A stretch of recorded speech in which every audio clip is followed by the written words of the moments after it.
Welcome everyone to Nick's lecture today. You all know Nick very well. And Nick has been, besides this talk that he's going to talk about, you should certainly look at many of the other community posts that Nick has been writing on quantum foundations. He's written stuff on quasi-probabilities, now Bohmian quantum mechanics, and many other things. So thanks, Nick, for being here, for giving yet another interesting talk that we look forward to. Go ahead. Cool. Thanks, Access. So this not a lecture, it's like a presentation of my summer school project. So I decided to do one of the projects with you.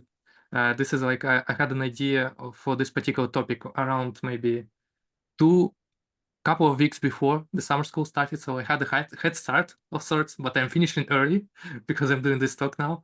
So it's roughly in the same time frame for the usual summer school students, but this is like what turned out at the end, right? Maybe it's not yet finished, but basically the topic is, as you can see, the Bohmian quantum computation, right? So, and roughly before going into what the hell this means, right? I want to do some sort of crash course into Bohmian mechanics first, because the topic is the quantum computation, but the original formulation of the Bohmian formalism was about quantum mechanics, right? And I'm going to like dive right into a bunch of equations. There is not going to be many of them, but there are some important equations that everybody should understand while trying to dive deep into this topic. So usually Bohmian mechanics is formulated straight from the Schrödinger equation. So it's a formulation of the non-relativistic quantum mechanics. You start with your usual Schrödinger equation with some potential and the kinetic term, and the only thing you have to do is just assume your wave function is just in the polar form, and basically decompose your complex wave equation, right, as two real equations like this. And this is your starting point. So after you insert your polar form of the wave function in your Schrödinger equation, you get two equations, which one of them is just a continuity equation for the density of whatever your wave function is describing, right? So we can write it as your density is just close along the current, right, in the opposite of the gradient of some current defined by this term. And another equation is essentially like a classical equation. Hamilton-Jacobi equation is one of the equations that usually people learn about in the theoretical physics course after they learn about Lagrangian, Hamiltonians, and then you go into Hamilton-Jacobi equation, which is like yet another formulation of the classical mechanics. But what you get is essentially a special form of it, which is only differs in this particular term over here that is proportional to your Planck's constant. So essentially, as soon as you take your classical limit and zero out this term, which is called the quantum potential, you get the classical version. But the quantum potential and the quantum version of the Hamilton-Jacobi equation is what you get if you just rewrite your Schrödinger equation in a special way. So it's like nothing new there. You're just rewriting your usual quantum mechanics in some other form, right? Which is just combination of two real equations: the continuity equation and this Hamilton-Jacobi equation of the phase of the wave function. And these two equations basically form so-called Madelung fluid, which is essentially you describing your system as a fluid, right? Something is flowing because you have some current, you have some density of the current, right? And basically these two equations form a Madelung fluid. And usually what you do in the hydrodynamics, in the classical one, you want to describe this fluid using particles, right? You just decompose your fluid into particles, assume that the particles flowing in this fluid, they have some different kind of velocities, and that's your like a kinetic theory of that fluid. And what essentially Bohmian mechanics is, and some more advanced version of this is just taking those equations and trying to formulate it in terms of particles.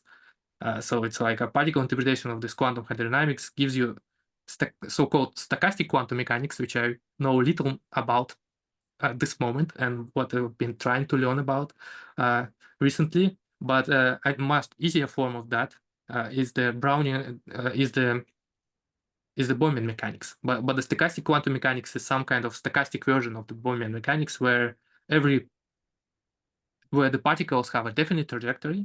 There's like I have this nice video which shows this definite trajectory that the Bohmian mechanics usually talks about of the particle. So that's like a classical system of a so-called droplet walker, like walking around on top of some surface of the water.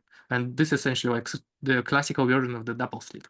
It's like a particle has a definite trajectory, but because it jumps around on the wave generated by itself, it can interfere with this wave and basically reproduce all these statistics of the double slit experiment by just rerunning this experiment multiple times when you have just those droplets going through these two slits, right? And stochastic quantum mechanics is different from the Bohmian mechanics in a sense that it assumes that there's some unspecified stochastic source, but it's like doesn't specify explicitly what this source is, but essentially assumes that this particle has a trajectory and it's not a definite continuous trajectory, like in the Bohmian case that I'm going to show next, but it has some stochasticity to it, so it jumps around like it's some other particles beneath this fluid bumping along this particle and stochastically moves it. So that's a more advanced version, but we're not going to go into it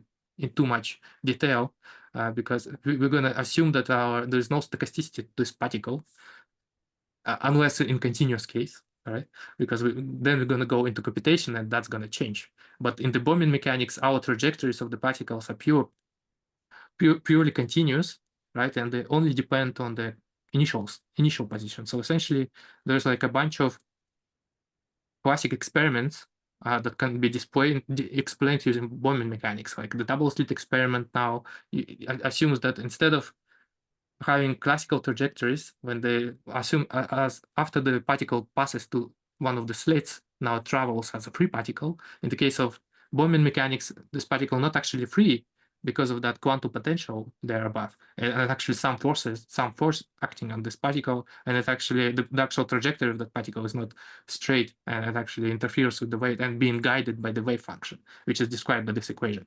So the particles, even though they have a definite trajectories, the trajectories are not classical, right? So they're guided by the wave function and acted by this quantum force, right? That is just a consequence of the wave function and how we decomposed it.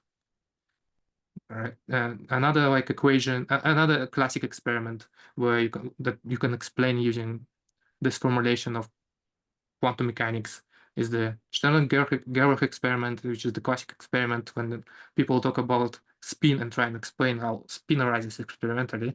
But in this case, the difference is that even though your trajectories of some silver atom, usually I think, is what is being traveled through this non-uniform magnetic field, still has a definite trajectory, but the spin arises because of the same quantum force acting on the particles, and they're only being deflected in one of the directions, right? But you can still write down all the equations and assume, and the property, this discrete property of the spin being either up or down, only depends on the initial position of the particle, and of course, and the context of the guiding wave function that pushes this particle into one of those directions.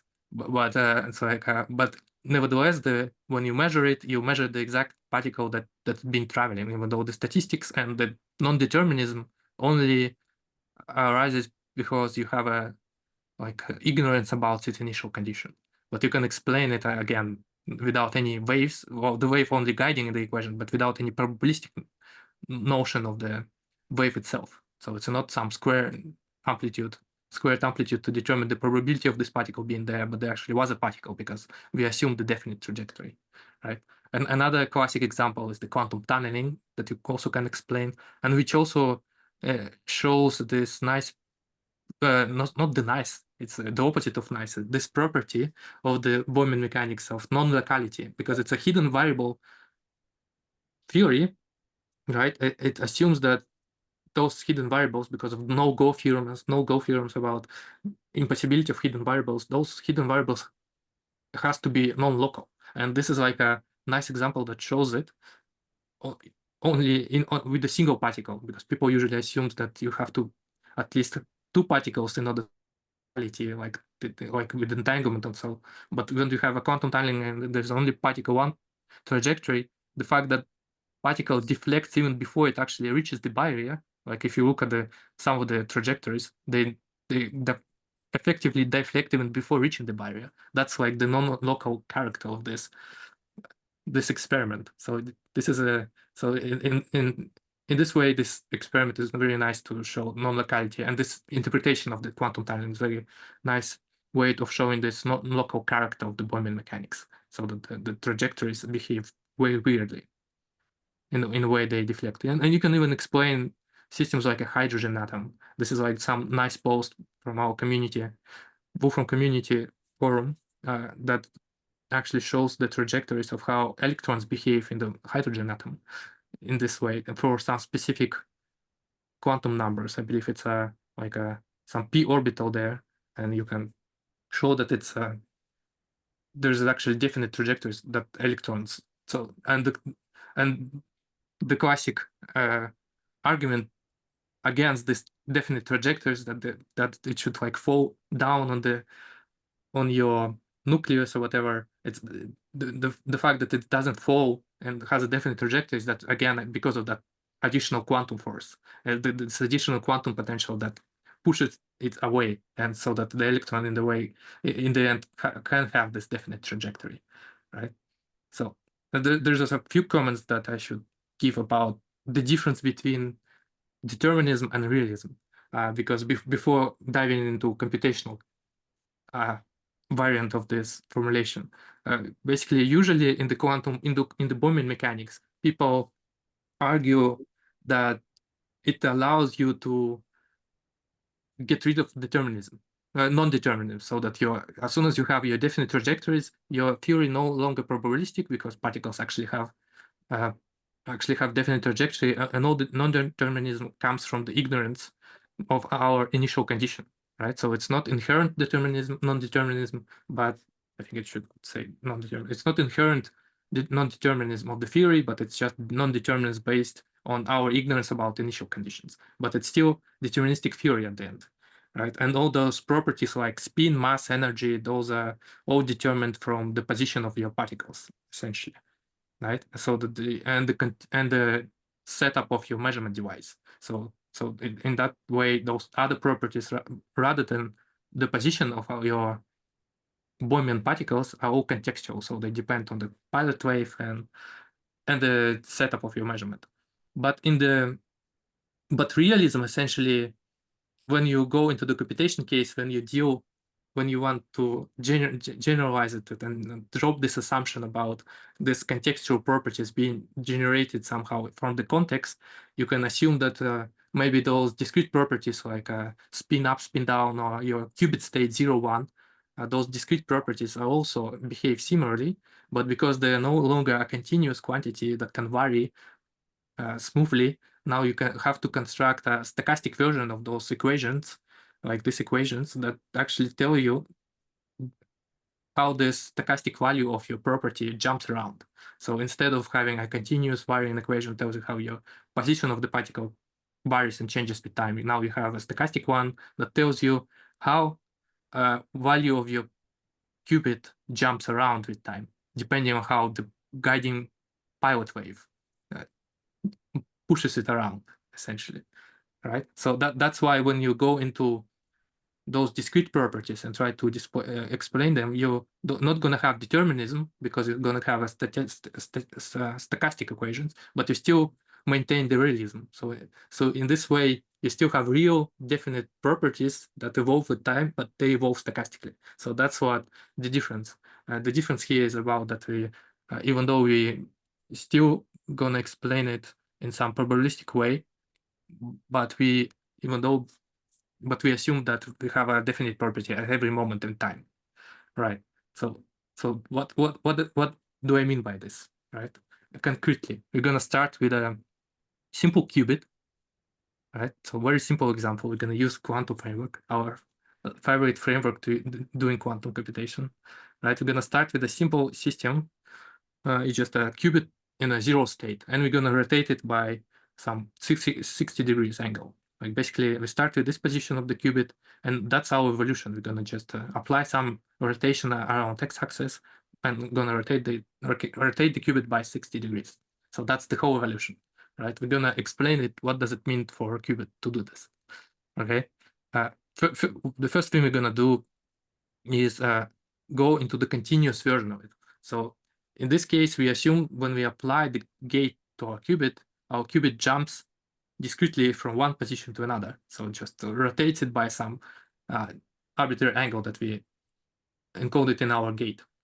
But we can assume that this is our Hamiltonian encoding of the unitary gate, so that we can essentially derive the Hamiltonian from that unitary gate by simple logarithm of the unitary gate as a matrix, so that we can compute the logarithm, the exponential instead. And now we have a exponential formulation of the same evolution, so that now it's not a discrete jump like this digital turning of the qubit. Now it's a continuous infinitesimal rotation, right? So that now our qubit is just doing some actual little trajectory on the block sphere. So that's that's gonna be our continuous evolution of that trajectory. And that's gonna be, we're gonna assume that's the trajectory of the particle that we're gonna assign this qubit later on. That's an analog of the Bohmian trajectory in the Bohmian mechanics case. Okay, so this is how the corresponding probabilities evolve. So we have a qubit in the initial position. Its probability of being 0. We assume, for now, we assume a definite measurement in this z-axis between 0 and 1. All right. Later, I'm going to comment on that, why we're going to do it. We're going to do it differently later on. But now we assume that we measure in the computational basis. So that's how the probabilities of measuring that basis changes with time. So we started with a definite state in 0, and now at the end, we're going to have like 75% being in 0 and 25 being in 1. So that's how probabilities evolve, right? But you can ask yourself, what is the stochastic version of the same evolution? So because we know that the actual evolution is not in probabilities, it's the wave function is being, or state vector is being evolved, or the block vector in this case. It's very simple when you talk about qubits. We can assume that actually the evolution of that is governed by some stochastic matrix. Stochastic matrix is essentially like a probability, a term from probability. The matrix tells you how a probability vector turns into another probability vector. And the only property that it has to satisfy is that its elements should be between 0 and 1, and the columns should sum up to 1, right? So that's why you can parameterize it in this general case for 2-value system like qubit with just 2 parameters. So that's why this column sums up to 1 and this column sums up to 1. But after you fix the initial and final probabilities of our system, those 2 parameters are not uniquely determined, right? So you can try to solve this equation so that you literally multiply this matrix by our initial probability vector to get the final probability vector. What would be the parameters? And it only fixes one of them, so that it essentially means that it tells you, okay, we can fix the p to be 3/4, right? But it tells nothing about the q. So q is essentially becomes like a free parameter. So we can choose any q, and this is going to be our stochastic version of the same evolution. So that we can like any arbitrary stochastic matrix of this form is sufficient to describe the evolution for corresponding to that unitary gate. So for every q. So this is like all the trajectories, all the different paths this probability vector can follow, right? So all right, but then what we're gonna discover later on, that if we're gonna explain those evolution with some actual definite values of a state, this is like a screenshot from one of the original papers by John Bell about trying to describe the quantum field theory in terms of Bohmian mechanics, where actually your trajectories are no longer continuous but discrete. But in our case, it's very similar to quantum field theory because we deal with discrete systems. But in that, the difference is that there, systems were in a way also infinite, but they were discrete. So essentially, those are like a lattice quantum field theory. So what they were discretizing is the space itself. So essentially, you had your trajectory of the Bohmian particle, and you discretize it, and you want to see how your evolution. What is your evolution in this discrete system instead of continuous? But in our case, we just have a two-value state, which is a qubit, which is like very similar, but it's like very limited in the space, so that we only have two values. But you essentially can use the same formulas and the same mathematics from that Bohmian quantum field theories, which are still underdeveloped by the way. So it's still very controversial, but it's like the original Bell paper. The only thing we need from there is the definition of the current, right? So we should define how we can define basically, given our Hamiltonian and the evolution of the state itself, we can define what actually the probability current is at every moment in time that tries to push your state from one to another, like from 0 to 1 or from 1 to 0. So this is like essentially like just a rewritten version of this formula, but in the density matrix formulation. So this is just the this is how we would compute the density, the probability current from 0 to 1. Yes, like I said, yeah, it's just it requires you compute the projectors. The projectors are just like these two things, right? And you get a formula which is just some kind of wave, right? It's just very low frequency wave in this case. So that's your current. So essentially, the current also tells you some kind of probability density, because you can think of it as, in this discrete case, we talk about it being a current in the continuous case, but in the discrete case, it's better to thought of as some kind of probability of the state being in one moment in time and another state after another moment in time, in some infinitesimal distance, right? So that it's like if you take an infinitesimal interval there, the current essentially tells you the joint probability of being in one state, or essentially jumping. It's not a conditional probability, but it's like a joint probability of being in one state and in another state after that, after just one infinitesimal interval of time passes. So that's like a very complicated reformulation of the current in this discrete formulation. But for the qubit, it actually can be written. That's what I found out just by inspection, essentially, just trying different cases. It always happens to be in this form when it just has some frequency that can be determined from the eigenvalues of your Hamiltonian, right? And coefficients that are determined by initial and final probability distributions. So essentially, you can compute it in a different way without using some, but not particularly intuitive formulas like this, right? So this is like just an alternative for recomputation of you can recompute the current in a different way. Okay, but how you can use this current, as I already tried to explain, that you can think of it as a joint distribution of being in one state to another.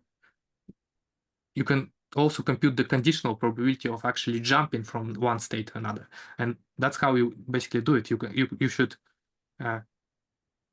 clip your current so that it should be like greater than 0. So if the current is less than 0, because it can actually flow in that direction, your conditional probability of jumping is going to be 0. So that's why basically that's what this max tells you. It just clips the current so that it's always greater than 0, and you divide by the actual probability of being in that state. So that's like your usual probabilistic formula for joint probability, derived from the conditional and from the prior, I think you can call it that, right? So that's how you compute from the current and the probabilities, the conditional probabilities of jumping. Yeah, you can think of this. Yes, this is just another formula that shows explicitly what I mean by being joint distribution. Yeah, I forgot that I wrote that down. So this current is essentially, after you clip it down, especially, you can think of it as a probability of being at some moment of time at one state, and after some finite moment, some finite interval passed in another state, right? And then you can just use from the probability theory, you can decompose it as using the conditional. So that's what essentially that is. So this is the probability, right? We know how the probability evolves. That's your usual squares of cosine and sines. This is when you divided your current by those probabilities to compute the conditional ones. So now the conditional probabilities, we also can plot them. So what we can see in this simple example of remember that it's just a simple rotation by 60 degrees, that from the zero state, our jumping probability is non-zero only for this case. So it increases with time. So it starts that we can't really jump because we haven't moved too far away from the zero, but our probability of jumping from 0 to 1 increases with time.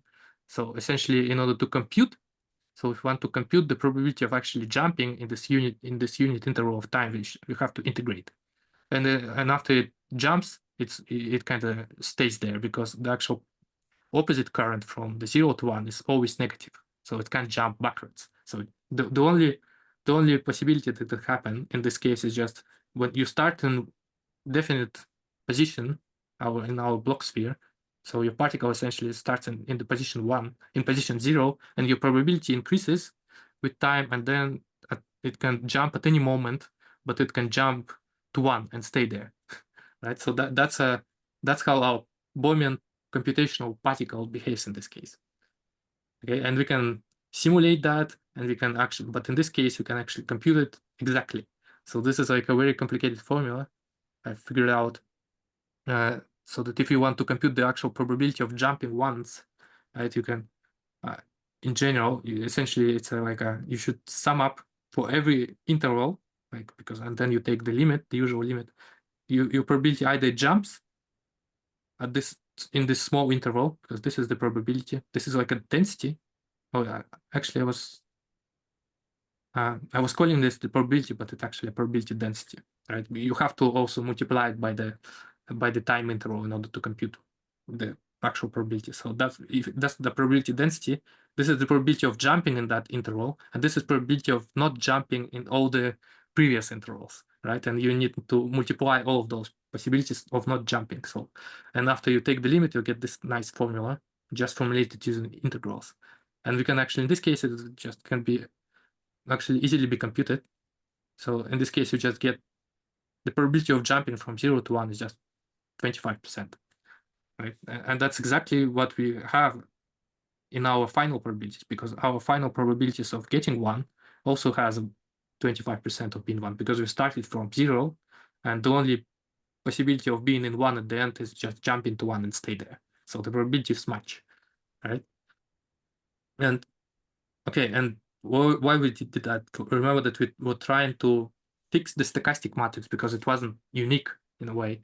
It has some ambiguity, but as soon as we assume that that's the actual dynamics of our particles, or the discrete particles of the underlying dynamics, we can now formulate this matrix in terms of this jumping probability that we just computed. So in a way, it's like if the first column tells you the probability of jumping from 0 to 1 or not jumping, and the second column says the exact same thing from the 1 to 0, you can use this probability that we just computed to fix this stochastic matrix. So now we have a definite unique way of defining the behavior of the particle, by just going deep into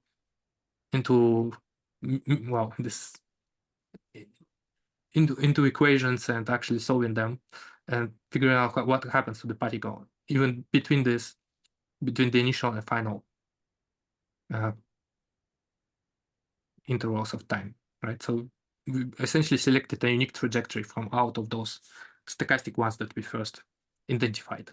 Okay, this is like a very simple qubit example for single rotation. Before I go to a more general one, which has some interesting properties that is not visible in this case, maybe there's some comments, questions. Okay. There is a question.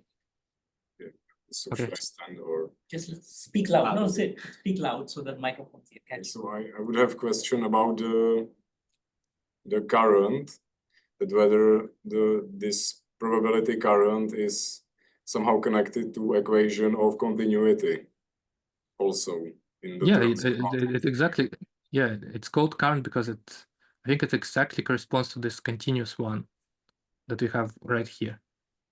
Right, it's like a discrete version of this current. So that because our density changes with the gradient of the current, right? Yeah. But for discrete cases, we take in some difference in there. Okay, sorry that one I've missed because I've arrived later. So Yeah, it's not clear because it's like the difference here. For example, here you see the difference, right? But when you write it into operator form, you kind of assume this gradient by computing the projectors from 0 to 1 in this case. You kind of it looks different and weird when you write it in the matrix notation. Maybe in this case it's more visible because it has some actual difference things. But it is a gradient in the discrete case. It's essentially going to be should correspond to gradient or some difference in velocities. So I think it's justified to call it current or something that pushes the definite state of your qubit. okay, thank you. Okay, so now we're gonna go a bit more details about and just trying to do the exact same thing quickly, but for more general case, just to see what happens. Now we again like start with some arbitrary qubit, a mixed one, and generate some random rotation. In this case, it's goes almost from the initial to the same spot that it started it, but it's like just because that's essentially means that it has very high frequency component in there. So it's a very high frequency evolution. You can derive the same current using the same formulation using frequency and components that you can derive from initial and final probabilities. Right now, our current is not just some low frequency looking like an exponential curve there. It actually crosses the axis there, so it changes direction. So our current starts from negative direction, essentially like it's pushing from one state to 0, then it's pushes from 0 to 1 and then back. So it kind of changes direction and the force of the current essentially in time. So it changes. So it's much more complicated case. So our probabilities also has some higher oscillations, right? Even though it's like it started with almost the same thing and then ends in the same thing, which corresponds to that being this final and initial positions being close to each other.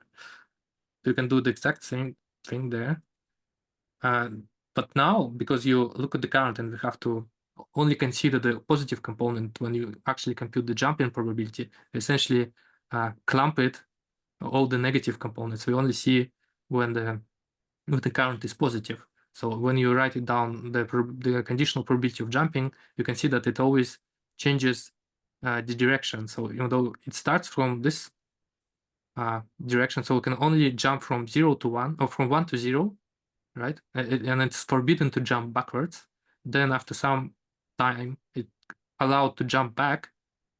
But if it jumps, it stays there until this region is reached, and then it can jump backwards. So as soon as you have these multiple intervals of behavior, in order to compute, if you want to compute the whole behavior, like in what happens in this one unit interval as a whole, I've actually done this. It's also quite interesting to do. It's a nice calculus exercise here. It's like you actually have to compute all those crossings. So you basically actually should divide this interval in 3 intervals.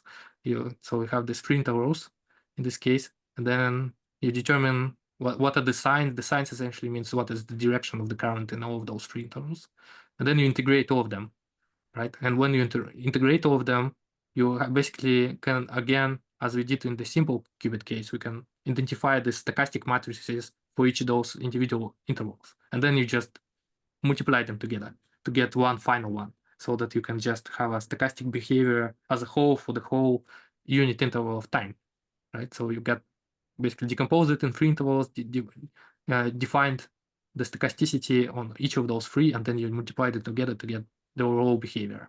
So that now the stochastic behavior determines how the initial probability evolves to get your final probability, right? So it's just and it's stochastic because it only has positive numbers. So essentially it's like a classical probability theory, nothing quantum there. right? So just tells you how the position of the particle and how probability of being in one state and another changes with time, or it's how it was in the initial state and how it become at the end. Oh yes, here I'm just packaging it all up as a one giant function so that you can just get the same stochastic matrix by just giving some unitary. Should decompute this so that I just feed it a unitary and initial density matrix, and then it just derives this unique stochastic matrix of the definite qubit state, right? And it's again, it's just allows you to pick out the unique trajectory of the probabilities of the particle, right? And remember, because we picked the one particular measurement basis, which is our computational basis, but you could have done it for arbitrary basis, right? This is just an example of how to do it.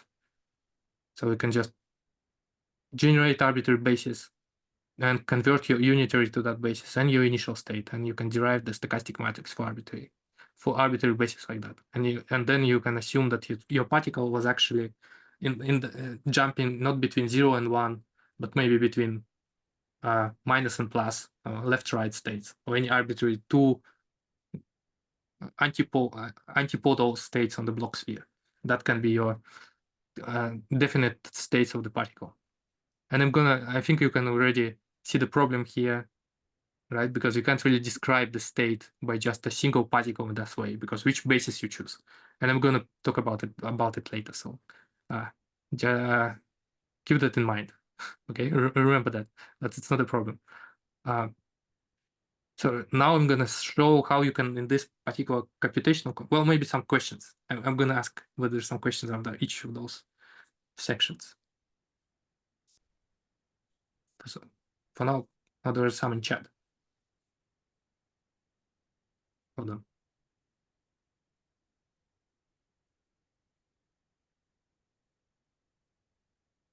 Now there's some link.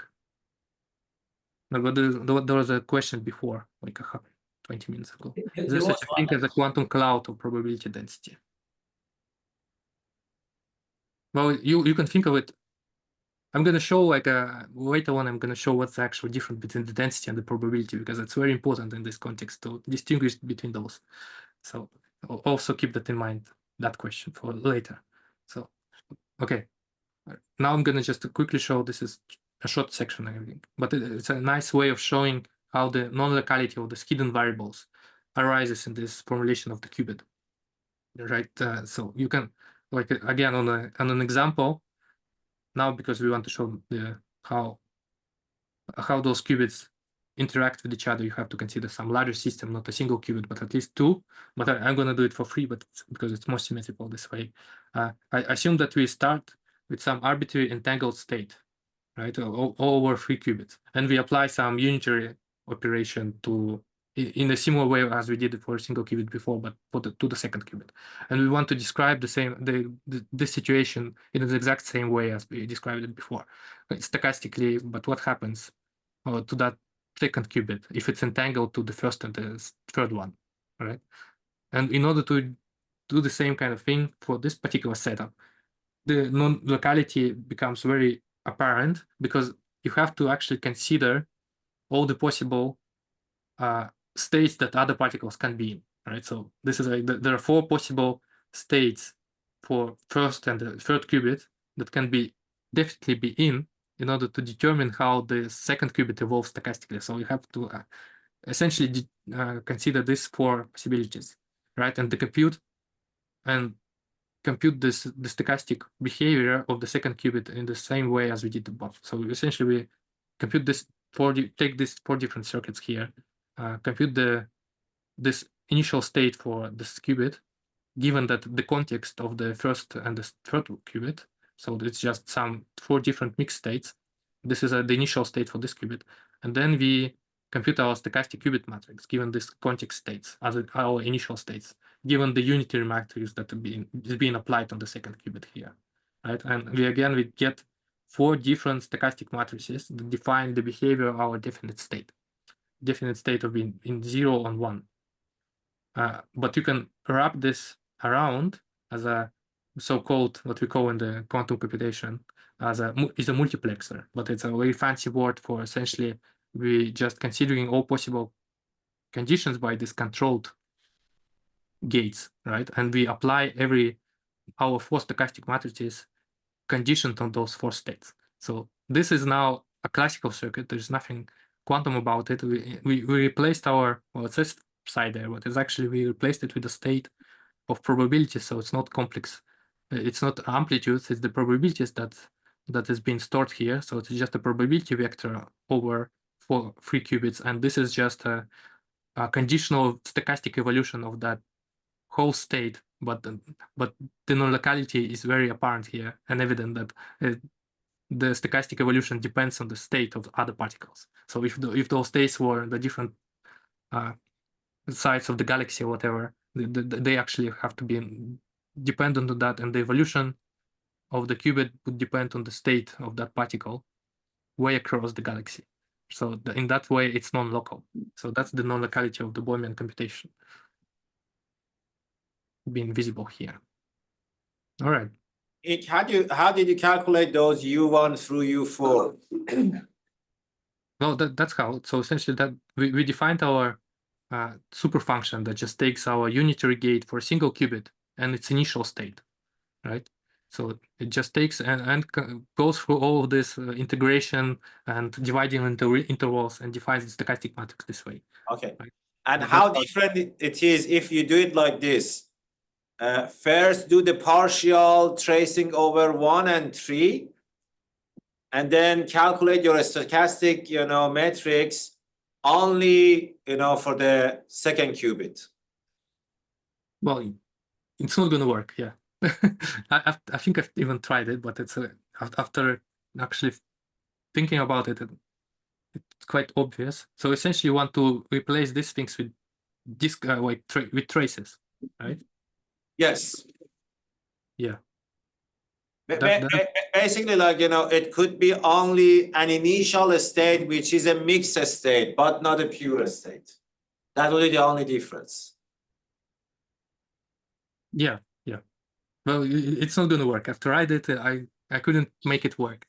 If you have an idea, that's the only way of figuring out how this non-locality, because you have to essentially, if you stare at the formula for current and how the current is computed and what it actually means, when we are doing these projectors, right? Let me find that formula again. When we're computing a current, when we're using our projector for those definite states, in the multiple qubit case, you have to project, again, into all possible combinations of projectors, right? But we have to have a current defined locally. So if we want the local current, we have to consider a projector like to a different, well, I don't know. I don't know what's the better way of explaining it, but essentially you have to actually not to trace out the other qubits, but you have to consider some definite states for those qubits and just consider all possible ways to stochastically evolve your qubit. Yeah. So not particularly sure whether it's fixable or not, but it kind of makes sense. So I haven't tried too hard, right? I just figured that's just a good example of showing non-locality very explicitly in this discrete system. All right. Okay. Next what we have. All right. So this is the comment I wanted to make about the difference between density and probability and how it allows you to solve the measurement problem in this computational case. In the mechanics case, the measurement problem wasn't there, right? You have the definite trajectories. So whatever you've measured, that's the actual state you get, right? Because the position is always definite.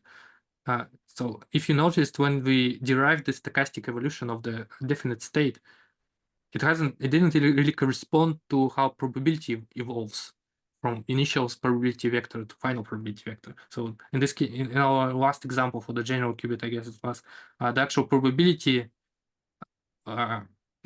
which is your squared amplitude, was evolving like this in this way. But when you derive a stochastic matrix, which is just a fixed matrix independent of time, the evolution of the probability is just a straightforward exponential, right? So it's and that's they do not correspond to each other. So essentially, we derive the probability of a particle being in the definite state at each moment in time. But what you get after applying the Born rule, that you are computing the density of that state of being in that position, something like that. So that's the difference, and they in a way behave differently. And there is just a quick maybe there's like a very deep theory on how to actually compute properly the stochastic behavior of a single state so that it matches the curve, so that the actual probability of being in state is the same as the density. But in this case, your stochastic behavior is not going to be fixed in time. Your actual matrix is going to be time dependent. Here it's and you can define different types of velocities of those particles and different types of currents, right? So there are 3 types of currents you have to consider. In this case, it's like instead of 1, there's like overall current that actually determines the evolution, right? It's the actual thing that you plug in into your differential equation in this case, right? It's your streaming, or sometimes you can call it convection or something. It's just quite weird in the discrete case, but it is composed of 2 different components, going like the forward component in time and some osmotic one, which is like from the term from hydrodynamics. It's very hard to develop some intuition about in this case, but essentially your streaming is just a combination of the forward velocity and the osmotic velocity, which tries to essentially to compensate for that additional force. In the hydrodynamic case, it's your semi-permeable membrane or something, and when your soluble goes through it and your water goes through this membrane, that's the kind of force and that's kind of velocity that arises there. I know I'm kind of becoming incoherent there because I don't know too much about it yet, but I'm trying to. It's still so the understanding of it is still in progress. But the point is that you can derive this. I have a very complicated way of deriving this away. These formulas, I haven't even typed them down, right? This is a very complicated way of deriving the actual this forward rate. I call it rates, osmotic rates, streaming rates from the Hamiltonian and the density matrix for this qubit, right? This is the way they behave. And as soon as you derive this time-dependent rate of velocity of the qubit state, and you solve this differential equation, now it depends on time, it actually behaves in the same way as the density. So you can fix it in a very weird way, but we're not gonna go too much in details. Yeah, this is so-called the Kolmogorov forward equation. Essentially, that's what we're gonna solve here, right? This is the simplest differential matrix differential equation that we can get with the initial condition. Okay, but a different way of doing it, again, because we only considered a single particle, right, jumping in some specific basis, like the computational basis between 0 and 1. Another way of solving this problem of the measurement problem, why would happen when we fix the basis, right? How would, if we, for example, if we measure the qubit in the orthogonal basis, in the x basis, if it were definitely in 0 and 1, it doesn't mean necessarily that it's going to be 50-50% in left to right, or plus or minus, because the actual qubit could be anywhere. So it doesn't make sense, or it's not enough to encode the whole definite state as a particle being only in a single basis. So one alternative to it, to explore, I found one, is just consider, okay, we just consider that there are many particles, right, across the whole Bloch sphere. You can divide it arbitrarily by the north hemisphere and the south hemisphere, essentially, and you assume that the particles jump around between the antipodal points, right, from green to the corresponding blue one in this case. So that's like multiple particles now jumping around across their axis, right? Instead of just a single one in 0 and 1, you now have all of them. So that if, for example, if you take this I think it's the same state. If you have some actual qubit, you would use the probabilities as actual probability densities of those of the location of those particles on the block sphere. So, for example, here I generated a bunch of vectors. They are uniformly distributed, but then I generate a signs based on our initial probability block vector. This is just a fancy way of computing all the probabilities for measuring the qubit in all of those axes, so that you can just sample a bunch of points correctly using the initial probability density, right? So that's going to be your initial distribution of points, right? And if you do it and then you compute it for every point, you can compute the current in the same exact way as we did for a single basis. So this is just a sample of currents, but you can do it for all of these points and their antipodal point, right? So you just have a bunch of currents that tell you and guide the particle stochastically, and tell the particle how it jumps around, right? So this is and then again you can compute all the stochastic matrices for each of those cases for all the bases, and that's how you essentially can simulate or compute the final probability density for the qubit. So this is the example evolution, right? It's a very high frequency one. It almost makes the whole turn around the great circle, but we can again like here. Oh, anyway, you can recompute the signs based on those stochastic matrices, because you can stochastically resample each of those points individually. So this stochastic matrices, which is just in this case, it's like 5,000. Those were generated like 5,000 points for each hemisphere, right? And each of those is just a stochastic matrix 2 by 2 again. Like the second one, for example, is this one. It tells you if it was 0, it stays in 0, but if it was in 1, it stays in. It jumps to 1 with this 1% and stays in 1 with this 98% probability, right? So yeah, and you can use this stochastic matrix, which is essentially your conditional probability table of jumping from one state to another, to resample your new position of the particles. So essentially, but we encode the position by just signs. It either minus 1, minus 1 in this case, right? Just yeah. So in this case, it's like 5,001 and minus 1s that tells you what is the position of each of those particles, encoding the whole state of the qubit. Let me try again. Okay.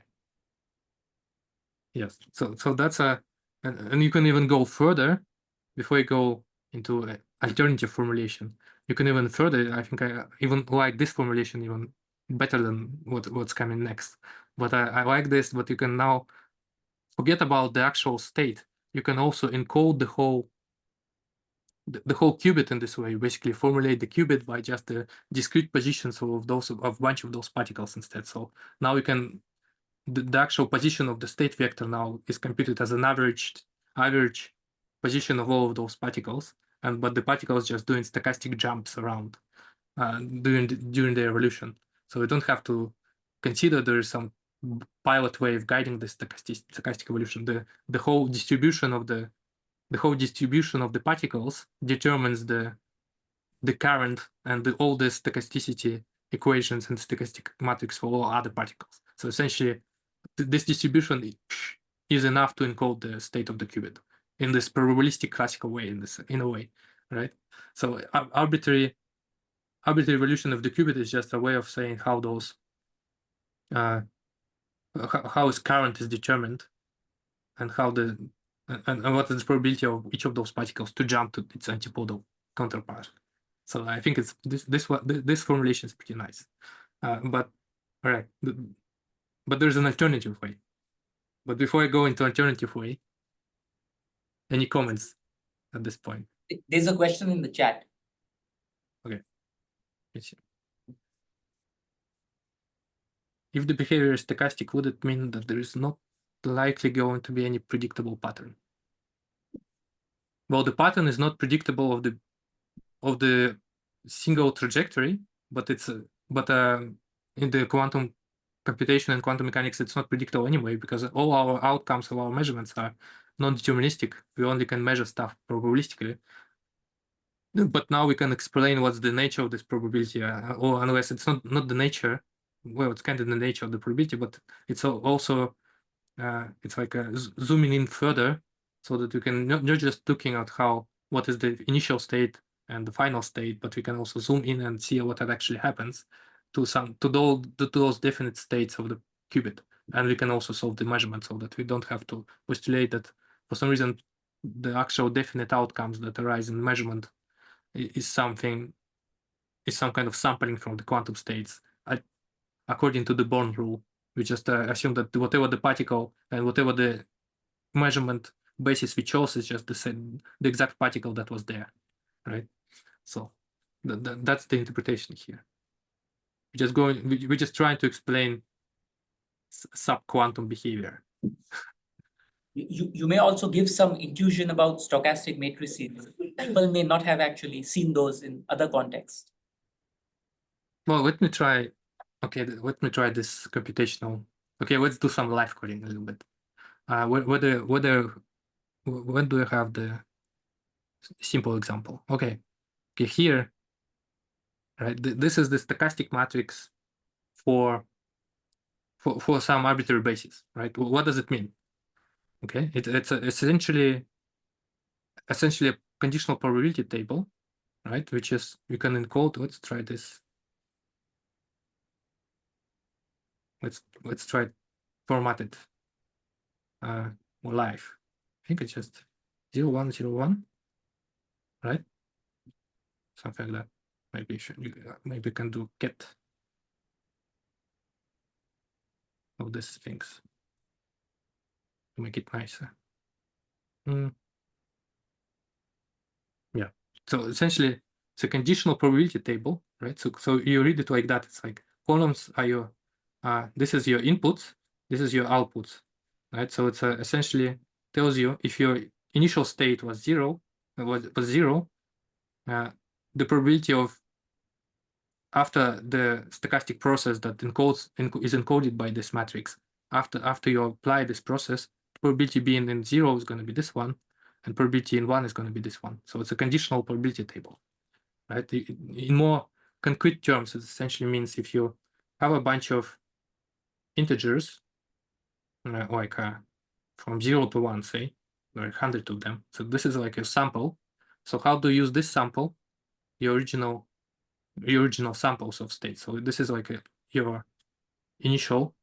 It has some initial probability distribution. In this case, it's uniform. All right. You can use these samples and this process, stochastic process, in order to get new samples. And how do you get new samples from this initial samples and this stochastic process?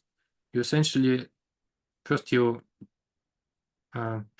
recover for each of those. So you map samples, right? And then just use it as your column, +1 in this case. So this case is essentially says what column to choose in order to resample a new state, right? So this is like a probability vector, and then we can and we do it for each sample. We can do random choice using these probabilities. Go away, and we sample new 0 ones. So essentially that's going to be your new samples. All right. So for example, if we just actually choose some probabilities. For example, in this case, we actually have one, right? So this is our initial probabilities. Let's just actually use this probability vector and just make a bunch of more. Okay. So if we do this and we get new samples, if we compute counts of our new samples, normalize them, take numeric, this should be the same as, well, just taking this and applying the matrix. It should be close to it. Maybe the other way around for some reason. Key sort. Okay, so that's how you recover the same probability distribution from the stochastic process by just doing the simulation. Here, just show the primitive way of simulating it from probabilities alone and resampling each individual initial samples. So that I don't know whether it helps to Is it, understand. Nick, would it be the same if you just calculate the probability at time t1? Well, yeah, it just Is it it should be. exactly the I same? think I've just maybe overwritten this. Maybe I don't. I think I overwritten the actual state, but it should be the same. Yes, it should be this one, right? As we showed there. Yep. Okay. So this is just how you actually use the stochastic matrix on probability vectors. This is how you use the stochastic matrix during simulations, your probabilistic simulations, by resampling with all of those probabilities encoded in the columns of that matrix. Right? With this. All right. And Does it help? in the terms of evolution, could it be considered that it's a Markovian chain? Yeah, in a way that yes. Yeah. I'm gonna have like a more complicated Markovian chain, marker chain there in the next interpretation. Nick, could you explain how the stochastic matrix is related to the Born rule again? That still is not clear to me. Stochastic matrix, we've derived it in this very convoluted way from the. Do you understand how we derive the probability of jumping from one state to another from the current? I mean, it was some formula from before, but I'm just like, is this the same as just the Born rule, or is it different? What is different? It's derived from this curve by integrating it, right? So essentially, as soon as you know the probability for each interval of jumping from one state to another, in order to derive the actual probabilities of jumping for the whole unit interval, you have to cleverly integrate it over, right? It's not straightforward single integration because it like changes direction and you have to clamp it down so that it's always positive. So it's a bit complicated, but that's what you have to do in order to determine just one probability, a single that which is encoded in the columns of the stochastic matrix, because that's the actual probability of jumping for the whole interval. But when you just know the behavior for the intermediate behavior of the current, you have to actually do it in this way. But when you say, but what do you mean when you say jumping? Because how can we know that the state actually jumped to a new state if not by measuring? Well, we don't know. That's the not the measurement theory, right? We were trying to describe the evolution of the qubit under the forces of your arbitrary Hamiltonian. We know that how the quantum state rotates when the Hamiltonian is acting on it, right? But if you think what happens to the actual definite state of the particle, if you want to think of it that it actually has one, right? It has to behave stochastically so that at each moment of this evolution, there is some probability of jumping from one state to another. So we don't know when it jumps. It's because we don't know even what was the state initially. If it was the initial probability was some arbitrary probability, we don't know the initial state, but we also don't know all the intermediate states. We just assume that it jumps, assuming the current that we just derived. But the same probabilities are, and all the statistics are the same at the end. If I may, this is related to the question that you haven't responded yet, among all the possible bases, which one is the ontological one? Which one is more important? But let's say that 0 and 1, the computational basis, let's say that this is your ontological basis. This formulation tells you at any point, your state is either up or down. So basically, in reality, you are never anywhere else besides the z-axis. But of course, a very interesting question is, this is not the only possible basis. There are infinite choices for the basis. And I guess that's the topic of phase space. Well, it was also the topic of this thing. That's why so it's not the phase space formulation yet, but it's another way of getting rid of this arbitrary choice of ontological basis, as you said. Right, just pick all of them and assume that there is actually particles for all of them somehow distributed. So it's actually interesting way. Maybe it's even experimentally determinable somehow. If you assume that it's not actually covering continuously the whole sphere, but there's actually some distance between those. So there's some some differences between closely located bases, right? So that there's actually not arbitrarily differentiable between each other. So there's no arbitrarily closed basis if we assume that they're actually discrete set of points, the finite number of them. So that's like an interesting question on its own. All right. All right, so now we're gonna go into the alternative formulation and the solution for this ontological basis problem. Now we're gonna go consider a bunch of a simple example. Now we're gonna consider that instead of just having a qubit having just two possible states for some predetermined basis like 0 and 1, we'd actually have to consider that it has to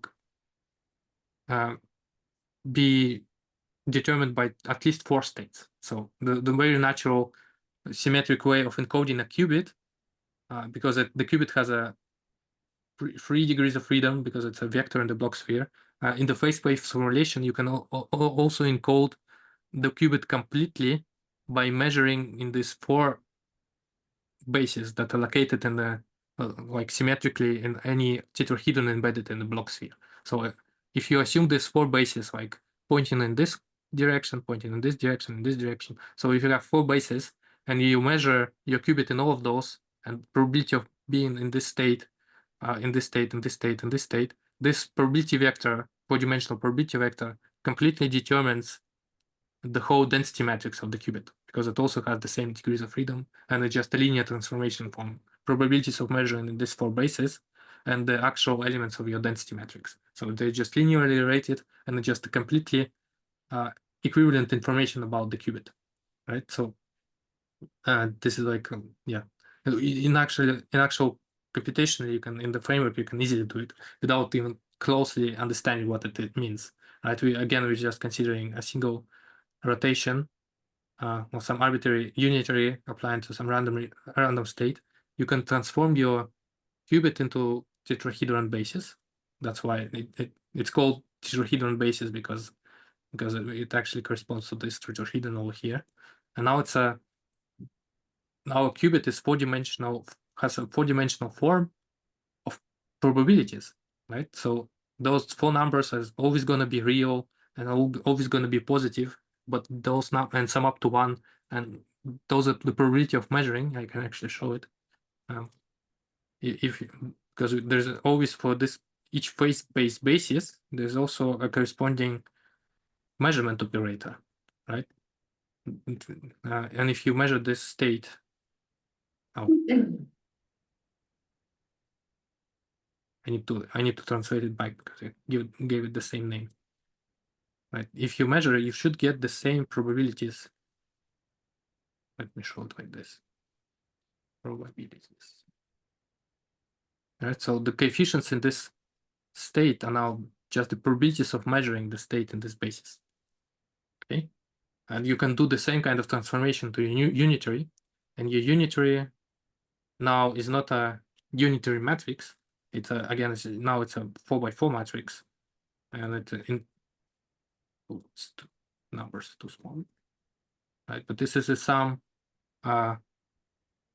It's not a stochastic matrix, but it's a quasi-stochastic. Oh, actually it's not a quasi-stochastic. It's when you exponentiate it. If you exponentiate, I'm not just exp.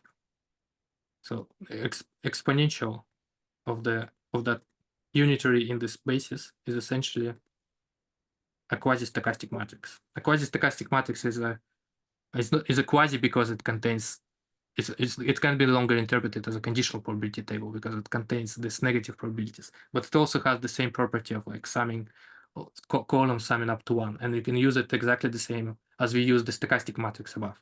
But now you use it on your probability vector, which is your qubit directly. So you're not considering your particle as being the measurement, encoding a measurement outcome.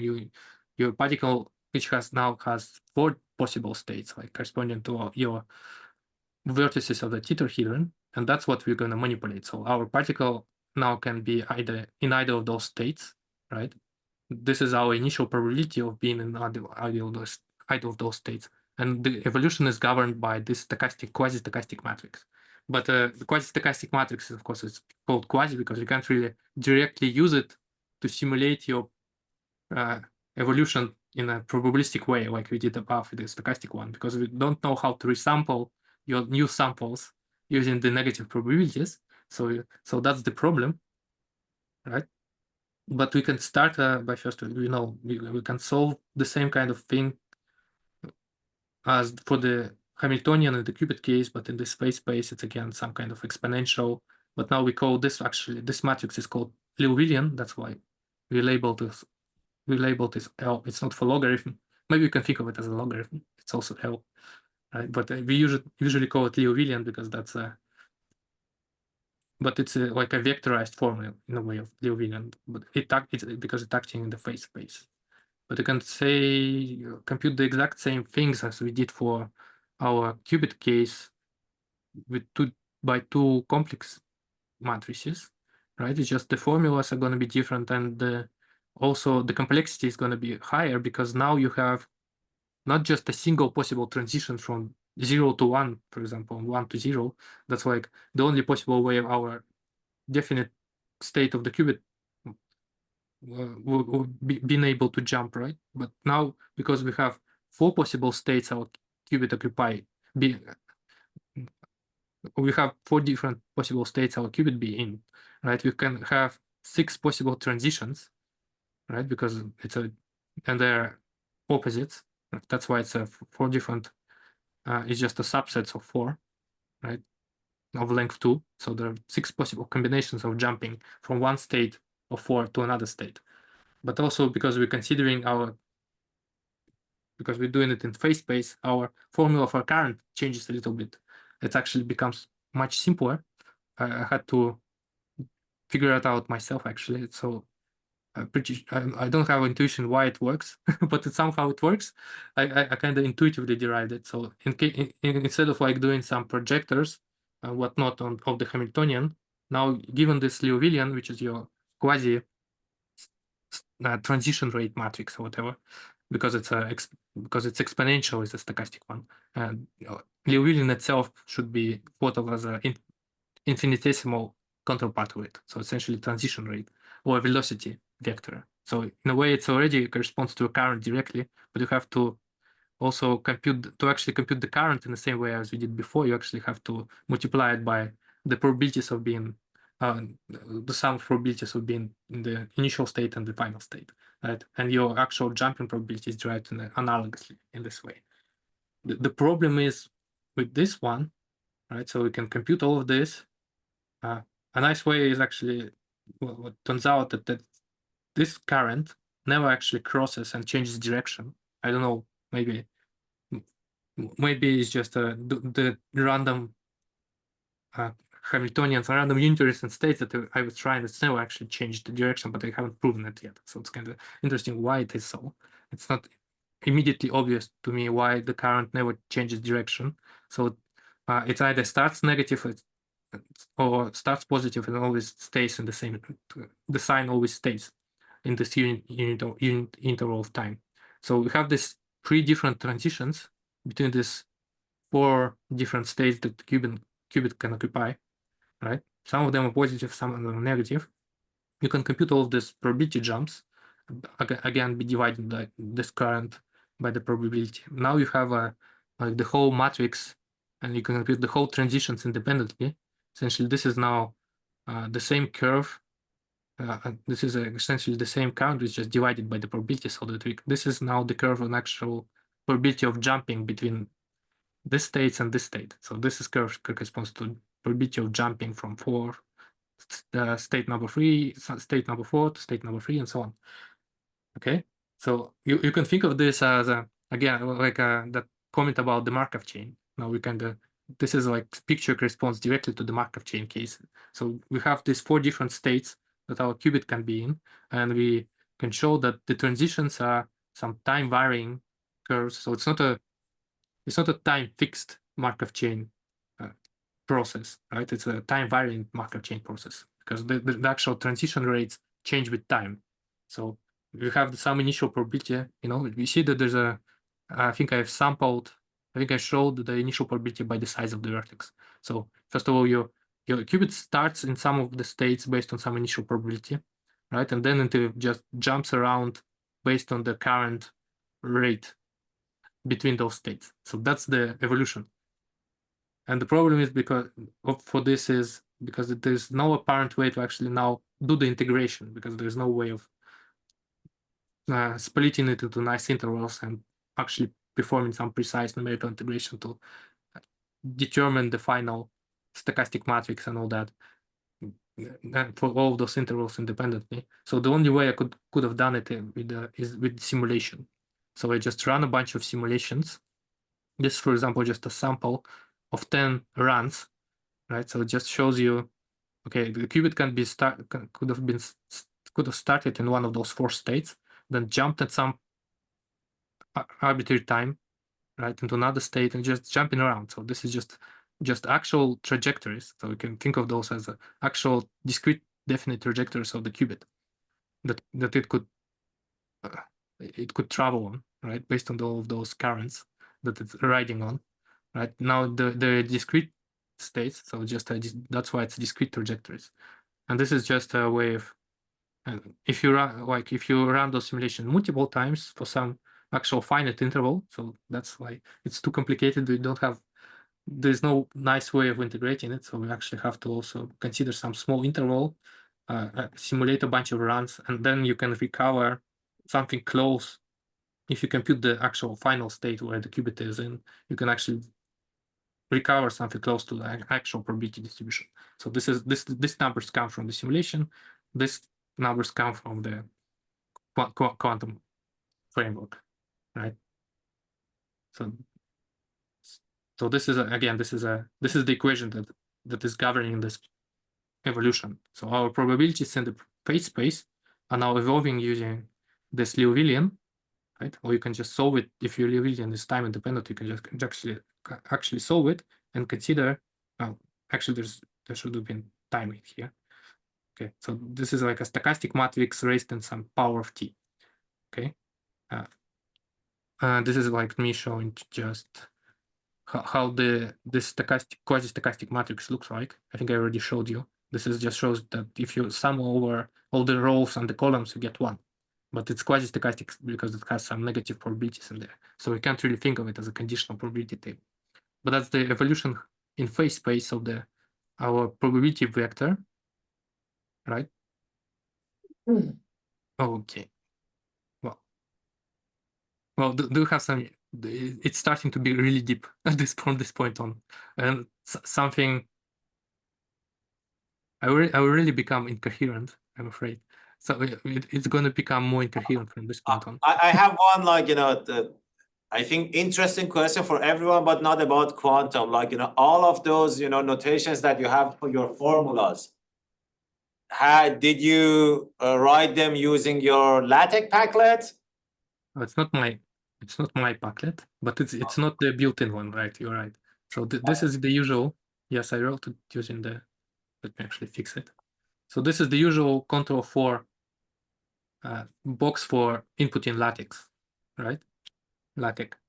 I just changed the underlying way of how to produce the graphics. So it uses my local installation of the LaTeX, not the built-in mathematical one. So that I already posted. There's something in the Discord. My instructions. How did I set it up? Okay. Yeah, but this is essentially the LaTeX version. I just evaluated to get the input and output so that this is actual graphics that I can rescale. Then I collapse it. That's how I usually do it. Okay. I think we need to, just notify people where in the Discord they can find it, because I'm sure many students, they are going to need that for their formulas. Yeah. And then Nik, so again, here the question would be, why tetrahedral? What is special about that basis? Oh, it's a symmetric one, right? It's a symmetric one for qubit. There are different bases that you can choose, but at least even for the tetrahedron, you can also consider that you can orient it in an arbitrary way, right? So orientation we assume there's some fixed orientation, but there's some ambiguity in how to orient of those bases, but the shape of it at least fixed in order for it to be asymmetric for the qubit. I think for a qubit there are no other symmetric bases like this. They're all tetrahedral essentially. You just maybe oriented in a different way. It's not orthogonal basis? No, it's not orthogonal. Is that why you get have to have the quasi-stochastic matrix rather than a stochastic No, matrix? not really. No, it's well, there's no way to define there's no way to define 4 different orthogonal bases in 3 dimensions, right? So Yeah. if you want to encode your qubit using probabilities and different bases, there's no way to choose all of them so that they're going to be orthogonal. The best you can do is to pick like so-called mutually unbiased bases. So there's another formulation for this is like the whole science. Do you want to show like the element of tetrahedral quantum basis? So maybe that helps. Yes. So if you have a tetrahedron basis, it's a 4-dimensional basis, right? Its elements are the quantum states. Actually, no, you can't really recover it. It's easier to recover from this one. Its elements, POEM elements. POEM elements. No. So this. So because it's a measurement operator, this is essentially encodes different bases and should correspond different density matrices what we are using to measure our qubit with. So there are 4 of them. This is like 4 different Krauss operators essentially. If you turn them into states and ask for block vector and normalize it, I think it's essentially the same as taking the tetrahedron in our language, right? It's tetrahedron. If you ask for its coordinates, this one, also normalize it, they should be the same because that's how we constructed it. Maybe simplify more. Okay, so that's how we defined our tetrahedron symmetric information complete positive operator valued measurement, right? So it's very mouthful, but that's how this operator is particularly defined. And this operator is just how we measure the qubit, like I showed it here, right?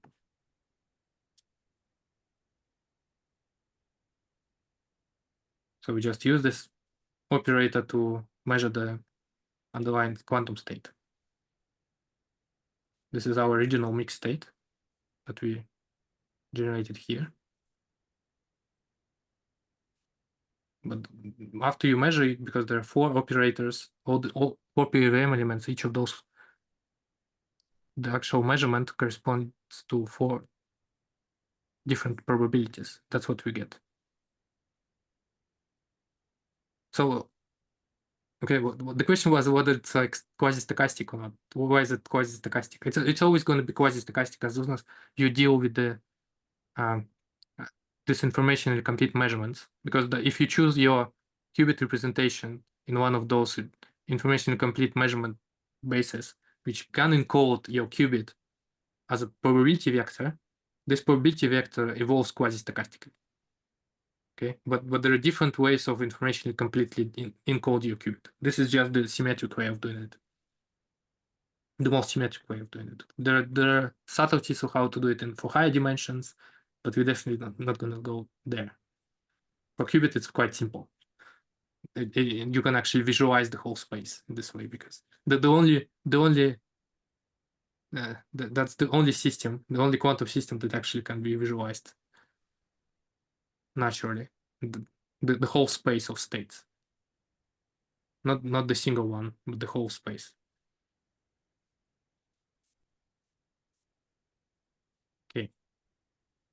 Simulation. Okay. Any more questions? I have some more math. I don't know whether when I want to go there. Maybe something about bias. It's like this thing I learned recently about. This is like the problem. The cubism stands for quantum Bayesianism, right? And the way you can also interpret this quasi-stochastic matrices, you can also interpret them, from the Bayesian perspective. And this is like, this decomposition I figured out like a while ago. I don't know how it is called somewhere else. I just pretty straightforward way of just taking arbitrary quasi-stochastic matrix and decomposing it as a product of two stochastic matrix and its inverse, like forward and backwards composition of forward stochastic and backward stochastic matrices. By backward I mean its inverse is stochastic, but not itself is stochastic. So this B is stochastic, but when you inverse it, it's not. So that's how, but F is actual stochastic matrix. So F and B are stochastic, but inverse of B is not. But when you compose them together, you get the quasi-stochastic one. And so as soon as you have this decomposition, which is can be easily made by just shifting your matrix by its most negative element, which is very natural to do. That's what I've actually done. You shift it by its most negative one, so it doesn't have any negative components. You do some rescaling, and you basically figure out the rest. Right? That's how you can decompose it. And it's nice that it's also like commutes with each other. It's like some artifact of this decomposition, and this backwards stochasticity actually can be interpreted purely by Bayesian inference. I have some nice example there. This is just shows that S is the same as this F times inverse, and all that. And the inverse is again a quasi-stochastic matrix. It contains a bunch of negative numbers. And this is just shows the Bayesian rule.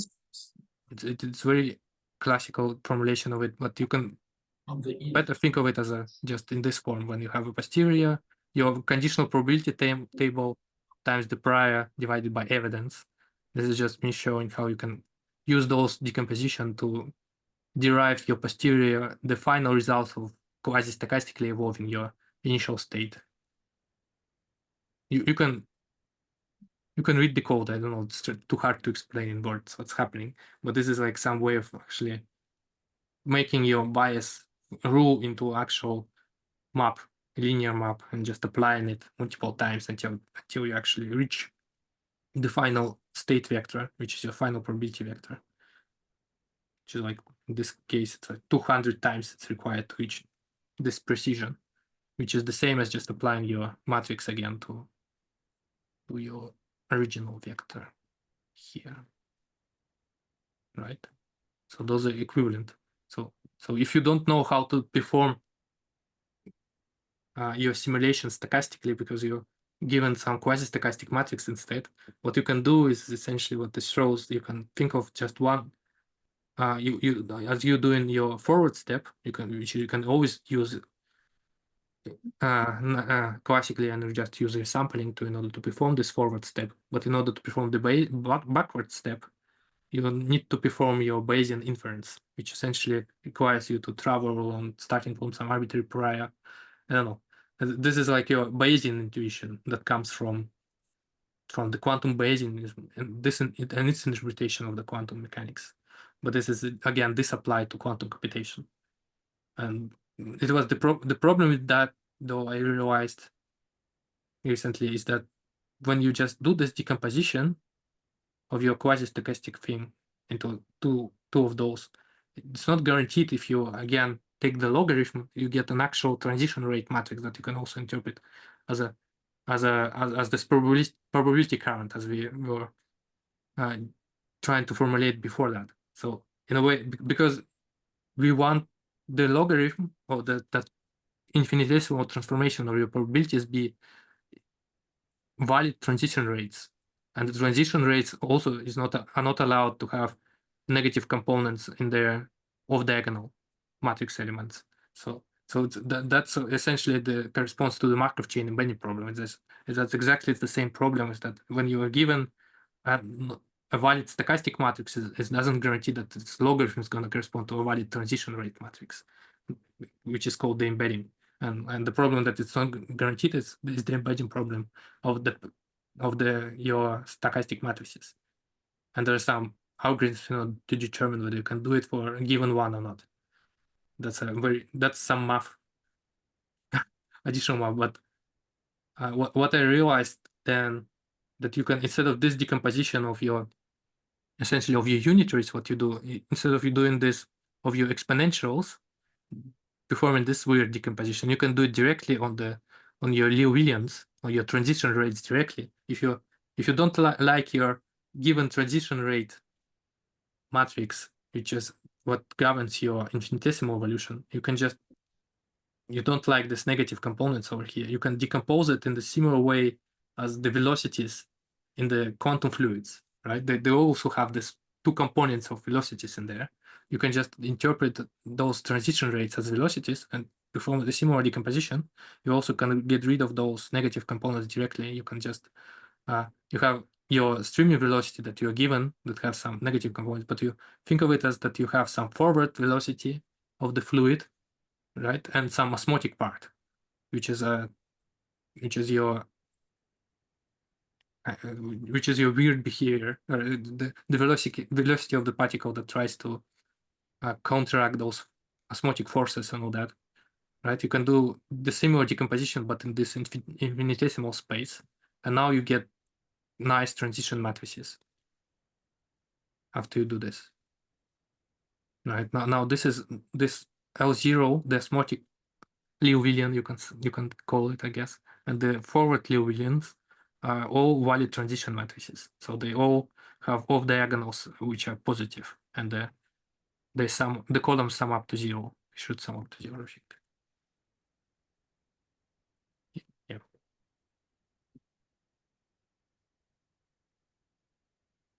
Okay. So this is like a more recent math that I was trying to figure out. So I'm pretty incoherent about this topic right now.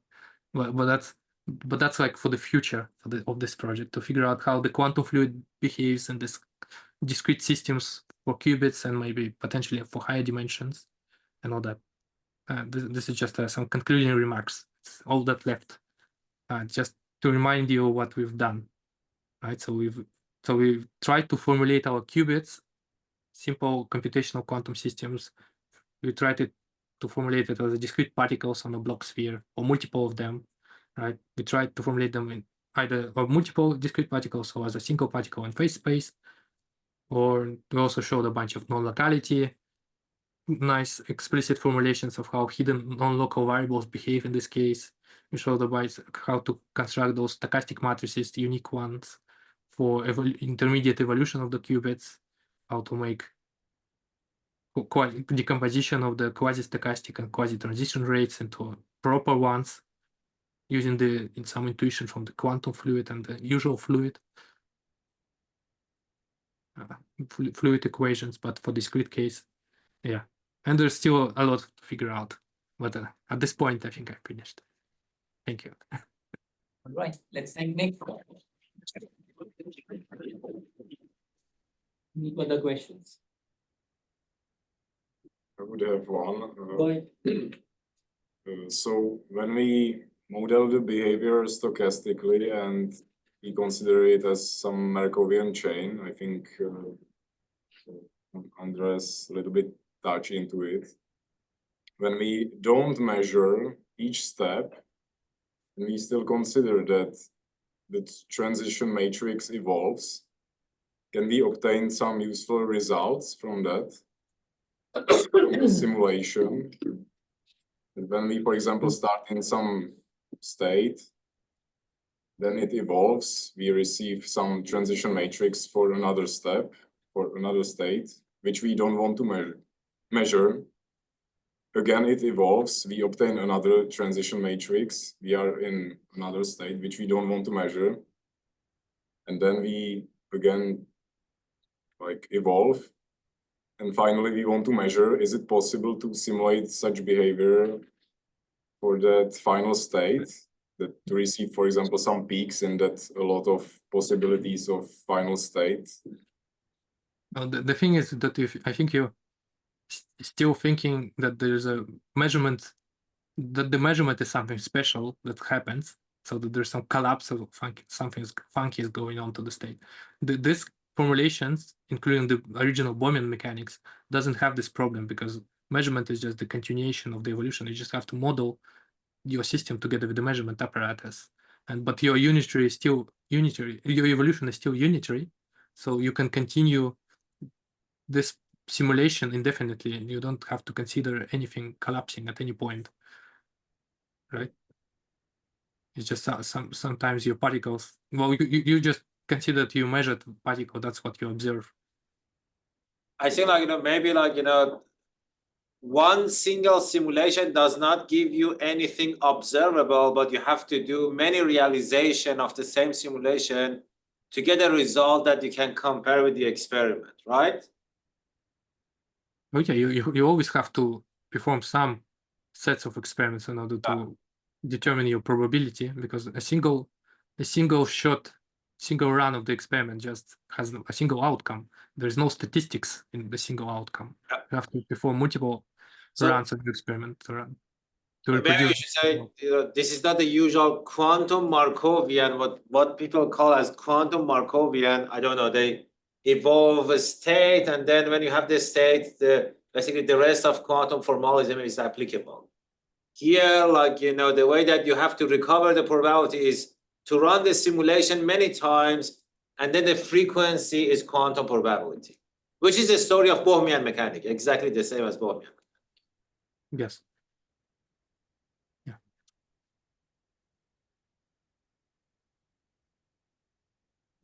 More questions for Nik?